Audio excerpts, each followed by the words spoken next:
Assalamualaikum warahmatullahi wabarakatuh, teman-teman semua, dimanapun Anda berada. Semoga kita selalu diberikan kesehatan oleh Allah Subhanahu wa Ta'ala. Jadi, teman-teman, saya punya suatu cerita. Cerita ini terjadi sekitar tahun 2014. Jadi, waktu itu ada seorang tamu datang ke tempat saya. Beliau membawa putrinya yang pada waktu itu masih duduk di kelas 2 SMA. Menurut beliau, putrinya ini sering mengalami gangguan-gangguan, diantaranya sering kesurupan lah, melihat penampakan, sering tiba-tiba pingsan, terus tiba-tiba ngamuk, marah-marah sendiri gitu. Kemudian saya tanya kepada tamu saya tersebut, sudah berapa lama ini berlangsung? Menurut beliau itu sudah terjadi sekitar 2 tahunan. Jadi kasihan banget, putrinya mengalami hal semacam itu selama 2 tahun. Berarti mulai masuk ke SMA.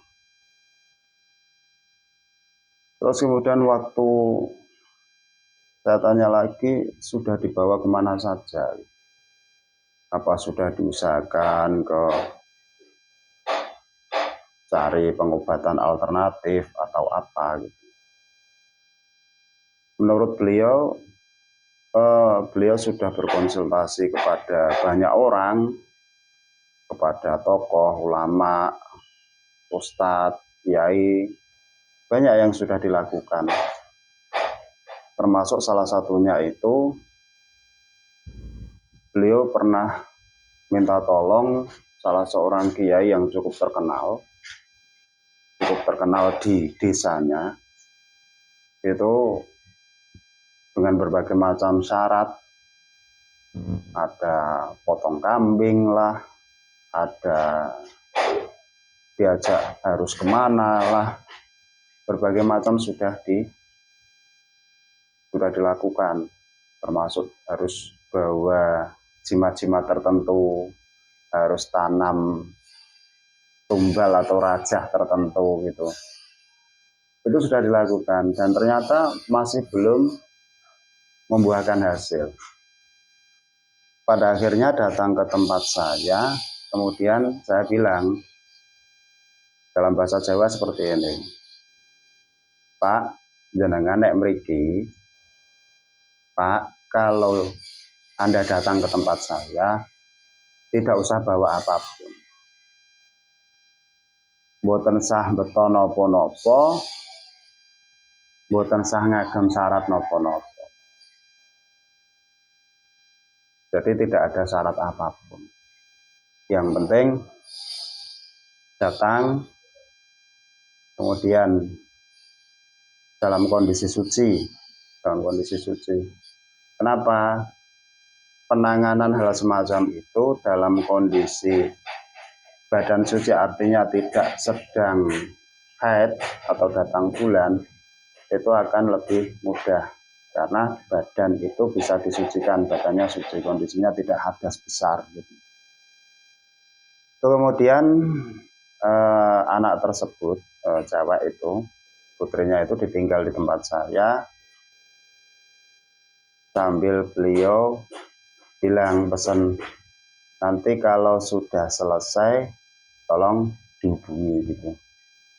Kemudian saya suruh temani anak perempuan saya yang masih kecil, waktu itu usia kalau tidak salah 5 tahunan lah atau 4 tahun. Jadi anak cewek tersebut tak minta untuk berwudu dan harus menutup aurat, kemudian duduk di depan saya sambil ditungguin sama anak saya masih kecil. Kemudian saya minta untuk mendengarkan saya baca Al-Quran.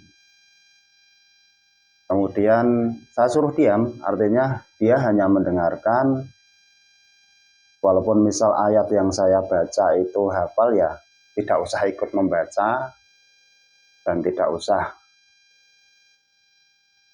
apa artinya, tidak usah ikut mengikuti, tidak usah. Jadi tak suruh diam mendengarkan saja. Jadi pertama-tama setelah wudhu tak suruh baca istighfar dulu. Astaghfirullahaladzim li wali walidayya wali jami'il muslimin wal muslimat wal mu'minina wal mu'minat al ahya'i minhum wal amwat. Tak minta baca bareng-bareng dengan saya baca istighfar. Kemudian baca sholawat 3 kali. Allahumma sholli ala sayyidina Muhammad wa ala ali sayyidina Muhammad. Allahumma sholli ala sayyidina Muhammad wa ala ali sayyidina Muhammad. Allahumma sholli ala sayyidina Muhammad wa ala ali sayyidina Muhammad. Kemudian saya tuntun untuk membaca doa. Jadi pakai bahasa Indonesia.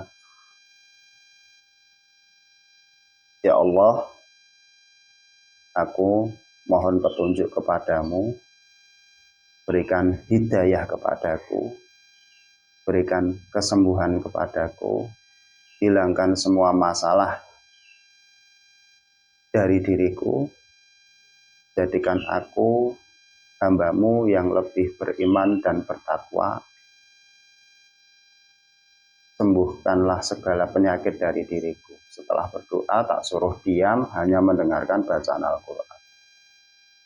Dan waktu itu saya bacakan beberapa ayat sampai, kalau tidak salah sampai durasi sekitar mungkin ada 15 menit ya, 15 menit. Tiba-tiba dia bereaksi mual-mual, terus muntah-muntah. Dan yang aneh teman-teman, yang aneh itu apa yang keluar dari muntahannya itu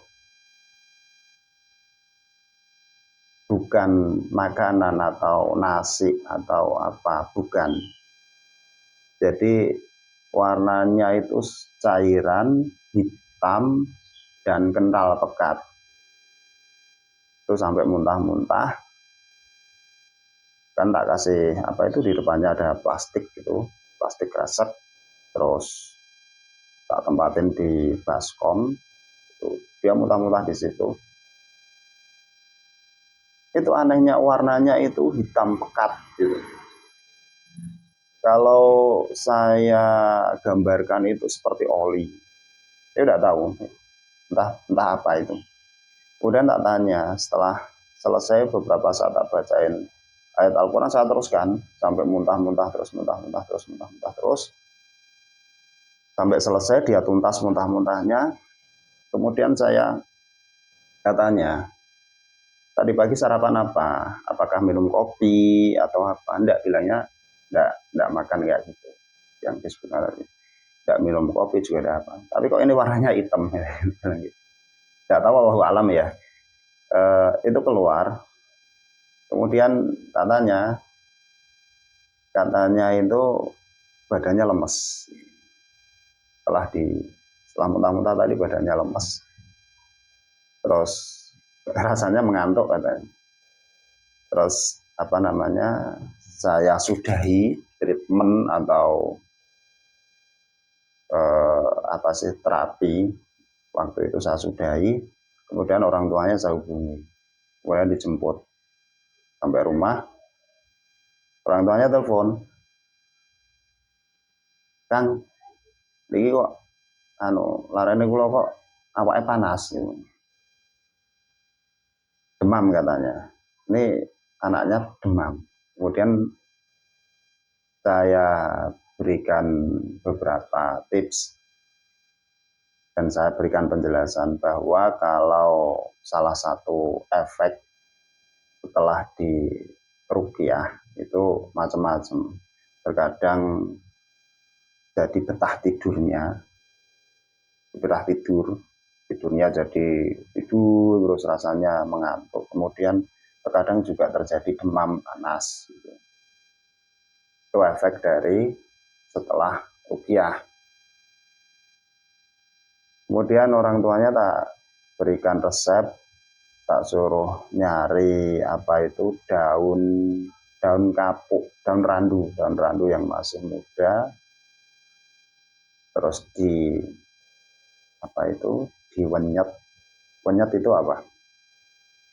Ya diwenyet, kasih air itu diperas airnya, kemudian diminumkan sama dibalurkan ke wajahnya.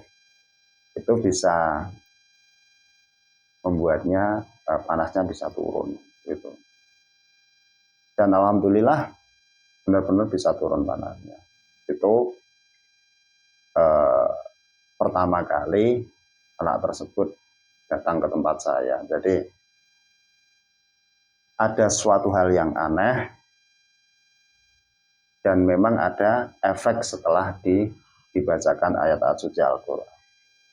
Jadi seperti di dalam Al-Quran itu disebutkan kan, wa nunazzilu minal qur'ani ma huwa syifaa'u wa rahmatul lil mu'minina wa la yazidul zalimina illa khasara.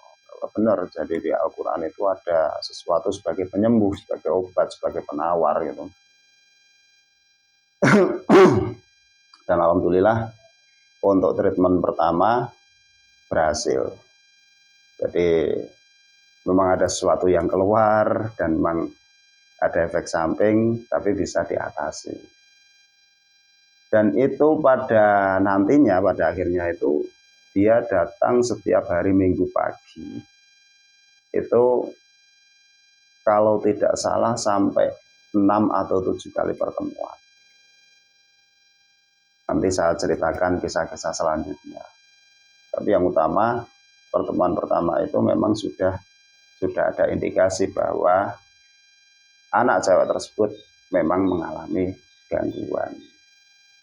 Dan di konten berikutnya nanti akan saya terangkan, insya Allah saya jelaskan apa penyebab-penyebabnya.